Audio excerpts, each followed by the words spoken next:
Luna Ascending by Zaina Wilder. Copyright Zaina Wilder 2024. All rights reserved.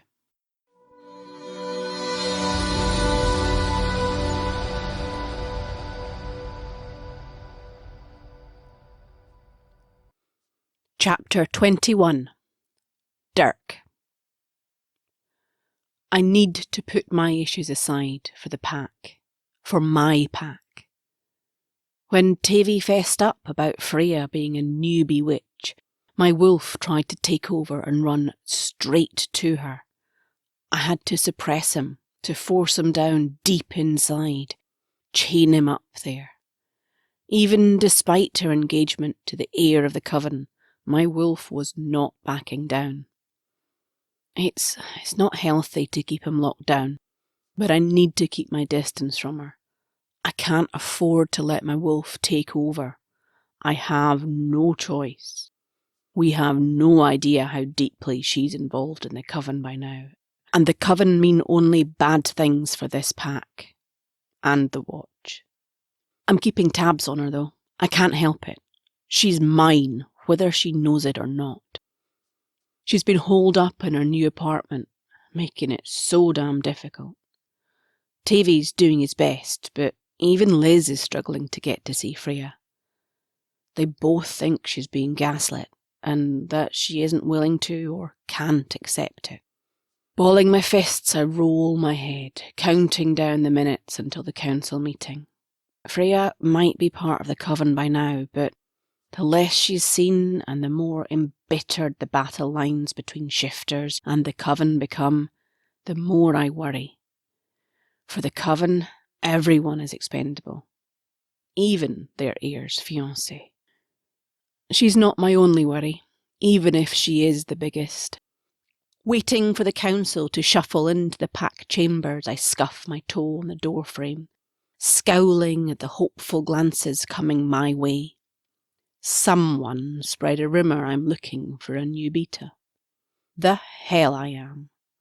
I'm damn sure that story came straight from my father, though. And why wouldn't the pack believe they're alpha? Connell's single-mindedness is creating new fracture lines in our pack. He's redoubled his efforts at indoctrinating the pack against cross-species relationships, framing it as if any outside influence is a danger to our integrity. While he's busy looking inwards, causing chaos, we're doing nothing to address the outside threat. 2 more pack members went missing last week, and only one of them returned, missing a large chunk of his memory and his wolf too. Goddess only knows what happened to the other youngster. We can't afford to lose more men, nor their wolves. I bet my life it's the coven. Somehow they've worked out what we guard. The elementals are a force beyond controlling, neither good or bad. But if you want power, they'd be a prime target to try and harness. It would be ultimately corrupting, but the coven are already corrupt. I don't think they care about risk. Not to their foot soldiers at any roads. The evil they could do with more power. I shiver. Maybe in the end the fade might be a good thing. Even if it means the rest of us lose our powers. So will the coven. Behind me, one of the council members coughs, and I drag myself back to the present. Shit, they're all sitting already. Squaring my shoulders, I march into the boardroom, facing all the same old faces, going over the same old shit. I've had enough. I might have cancelled the Luna Rite. I might be further than ever from being alpha, but so help me, I will lead if my father can't. We need new tactics, I roar. We need better intelligence. Our information sources dried up weeks ago. We've been stagnating on the estate like a bunch of frightened mice, with no one so much as breathing a word of disagreement to my father. Until now. I have a plan. It's risky, but it's better than nothing. Better than this stalemate. We know the Coven are interested in crossbreeds, in hybrids. We need to do some more digging of our own. Hybrids have been going missing again, this time at an alarming rate. Angus has been keeping tabs the best he can over the years. What we still don't know is why. Perhaps the very people my father has been avoiding might hold the key to what the Coven are up to. Perhaps hybrids themselves somehow hold the key. I have no doubt the Coven are trying to hold on to whatever power they can to resist the fade a bit longer. My jaw clenches. I just don't understand their how. My plan is simple. Infiltrate some of the local interspecies groups, dig up any information we can on what's happened to those that went missing. It's not much of an idea, but it's better than doing nothing. Eventually, I get it to a council vote, and it passes. Thank the goddess. Probably something to do with members wanting to curry favour with the upcoming alpha, the one who may or may not need a new beta. That and everyone is frustrated with the situation. My father, of course, hates the idea of mingling with half-breeds.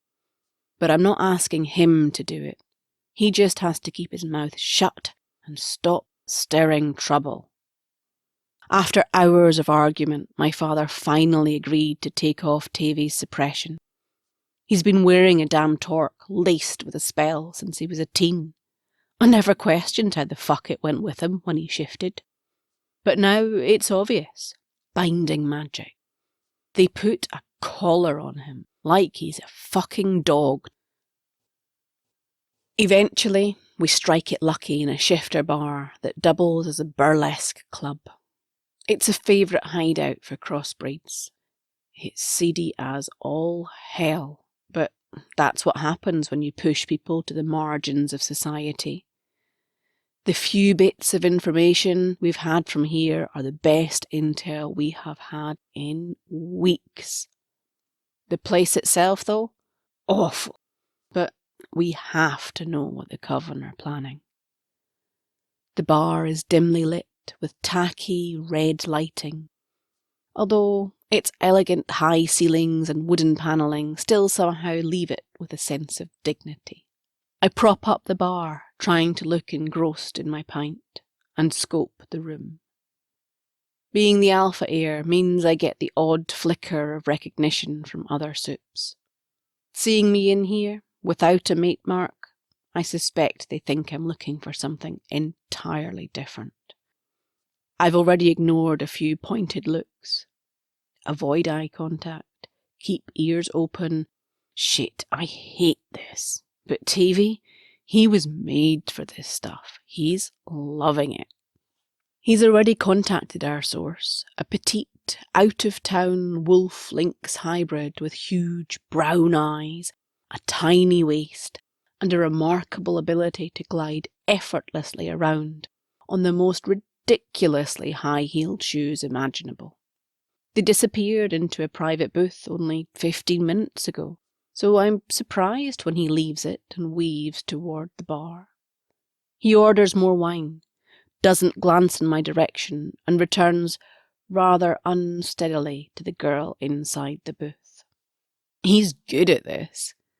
Wait, he better be faking. Surely he can't be pissed. Our metabolism deals with alcohol quickly, but I don't want him anywhere near drunk tonight. The Coven are such an unpredictable threat. My fingers drum on the bar impatiently, stopping only when a cool, elegantly ringed hand covers mine. "Don't be too impatient, my darling," a voice croons in my ear. "Don't wish your life away. We could have so much fun." I look up, startled, trying to keep calm. The woman's touch is ice cold, in that odd area between pleasant and painful. A pair of steel blue eyes set in a porcelain face stare right into my soul. "I'm Samantha," the voice lilts. "I think you and I could have an amazing time." I blink. My reactions feel slowed, like I'm pushing thoughts through treacle. In front of me is a svelte creature in a blood-red dress with lipstick to match, and she's apparently the queen of quick come-ons. Her tits look perfect in that dress. It's the first time I've noticed a woman since Freya. I sniff and promptly recoil in shock, my lip curling in a snarl. "No, darling," she tells me off gently. "That's not polite. Anyway, I've heard you've tiptoed over the species border before now. What do you say to you and I?" Her sideways mention of Freya snaps me to attention. "What do you want, vamp?" I try hard to keep my voice even and steady. "I don't think I'm your blood type." She gives a genuine, throaty laugh that surprises me, twirling her hair around her fingers. "That's a shame, Dirk, son of Connell, alpha heir of the Fenrir Watch. I quite fancy you. But," she sighs, "if it must be all business, I suggest you start by getting your beta out of a forced mating party." She nods to the booth. I spare her only the briefest of alarmed looks before diving toward the booth. Pulling the curtain back, a pungent aroma hits me before it dissipates quickly into the open bar. Tavy's large frame is slumped forward on the table, and, with her back to me, is our informant. She's chattering wildly into her mobile phone, clearly distressed. "I don't know why it didn't work," she hisses. "I did exactly as you said. He's had the draft, he's wearing the amulet, and..." Her voice breaks. "I bit him to mate mark him. I swear I did everything right. It didn't work." I freeze. Please don't," she sobs. "It's not my fault. You were the one who didn't know he was already mated. Please don't hurt her." My arm rustles the curtain, and the young woman halts in her tracks. She turns slowly towards me, eyes wide. "I had no choice," she murmurs.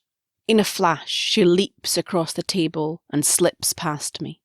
I grab Tavy's shoulder, giving him a rough shake, and he groans. He's alive. Pressing the heels of my hands into my eyes, I take a half-second before I turn with a snarl and bolt after the girl. My eyes search her out. She's face to face with the bouncer, tears spilling down her face, makeup running. She jabs her finger in my direction, and the bouncer glowers. He looks deathly furious as he talks quietly into a walkie-talkie. She runs out the bar, and without thinking, I take chase. The large frame of the bouncer blocks my path, and a pack of rough-looking shifters tumble from the back rooms to surround me. Shit. Fighting now is not going to make us any friends, and anyway, I won't be able to neutralise them all, not before that bitch has well and truly escaped. I throw up my hands. The bouncer marches me back towards the booth and Tavy. Glancing around, I realise the vamp has vanished too.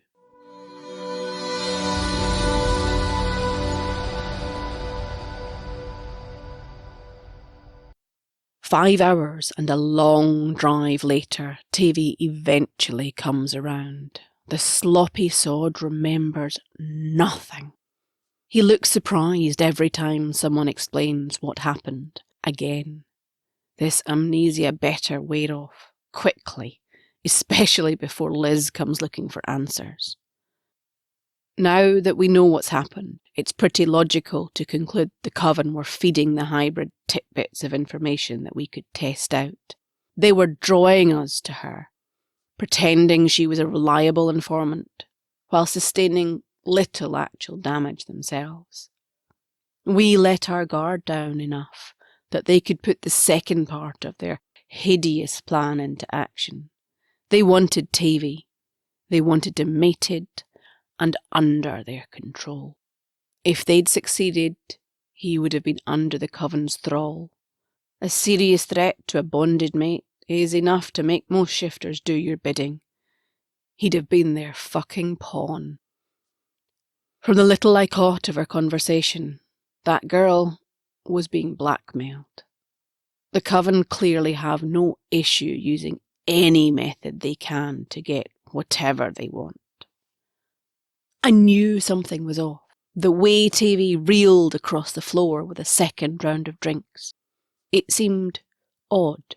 The cast on the amulet, combined with the draft the hybrid gave him, was so potent that he truly believed she was his mate. It was an intricate design, aimed at forcing his wolf to accept the mating bond. If the woman had managed to mark him, they'd have been bonded together, as a pair, forever. He'd have been screwed. We'd have been screwed. Thank the goddess I am not my father. When Tavy finally opened up, I gave my blessing to him and Liz. Fated mates? Hell, that is awesome. Who cares she's not a wolf? Tavy is the first in our generation with a fated mate. Until him, I thought the fade might have advanced so much that we might not see any fated pairs ever again. Thank fuck they didn't wait long after our chat to claim each other. The coven's amulet worked, but his wolf, although tricked, simply couldn't accept another mate mark. The coven's spells are so thankfully no match for a fated mate bond. It was a very close call, and Tavy is going to have some explaining to do. I don't want to be anywhere near Liz when she sees the bite on his neck. It'll fade, but I'm damn sure that Liz's anger won't dissipate so quickly.